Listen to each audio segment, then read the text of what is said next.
మాకు తెలిసినటువంటి అంశమే ఇది ఇంతే, లేకపోతే మేము చెప్పినటువంటి అంశమే పరమార్థము అనేటటువంటి అంశము మనం ఇక్కడ ఎప్పుడూ కూడా చెప్పుకోవడానికి వీలు లేదు. ఎప్పుడైతే ఈ ఈ జీవుడు తన యొక్క స్థితిలో అనేక పరమైనటువంటి అంశాలను పొందగలిగేటటువంటి మహోన్నతమైనటువంటి అంశాలు ఈ జగత్తులో అనేకము ఉండటం అనేది జరిగింది. కాబట్టి ఈ సాధకులైనటువంటి ఈ ఈ జగత్తులో బ్రహ్మానందం పరమసుఖదం కేవలం జ్ఞానమూర్తిం అయి ఉంది కదా.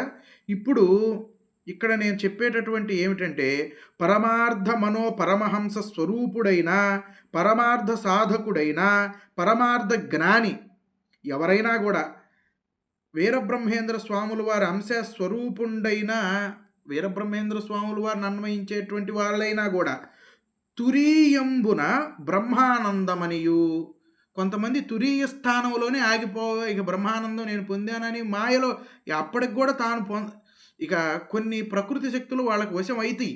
అనేక వేద ప్రమాణ ధర్మాలు వాళ్ళకి అర్థమైనట్లుగా అనిపిస్తాయి. కానీ తురీయంబున బ్రహ్మానందమనియు, ఇంకా అంతకుమించి మళ్ళీ ఉంది, మహాతురీయాతీతమును సంపూర్ణ అఖండాత్మానందమనియు, మహాతురీయాతీతమునకు మించినదే పరిపూర్ణానందమందురు. ఇప్పుడు మనం చెప్పుకునేటువంటి కొన్ని మంత్రాలు కానీ, కొంతమంది పీఠాధిపతులచే రచించినటువంటిది కానీ, కొంతమంది మహర్షులు ఋషులు సిద్ధులు తురీయమందునే బ్రహ్మానందము పొంది ఇక అదే శాశ్వతం అనుకొని ఇక ఆ స్థితిలోనే ఉండి దాన్నే సకల జనులకు ఉపదేశించడం అనేటువంటిది జరుగుతుంది. వీరబ్రహ్మేంద్ర స్వాముల వారు ఇంతకు మించిన ఇంకా 2 మెట్లు తెలియజేశారు ఆయన యొక్క స్థితి తెలుసుకోవటానికి. ఏమిటి? మహాతురీయాతీతమును సంపూర్ణ అఖండాత్మానందమనియు, మహాతురీయాతీతమునకు మించినదే పరిపూర్ణానంద మందురు.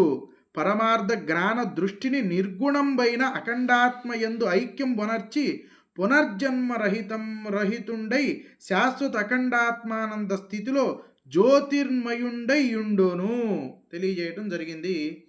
కాబట్టి దీంట్లో ఉండేటటువంటి అంశాలన్నీ కూడా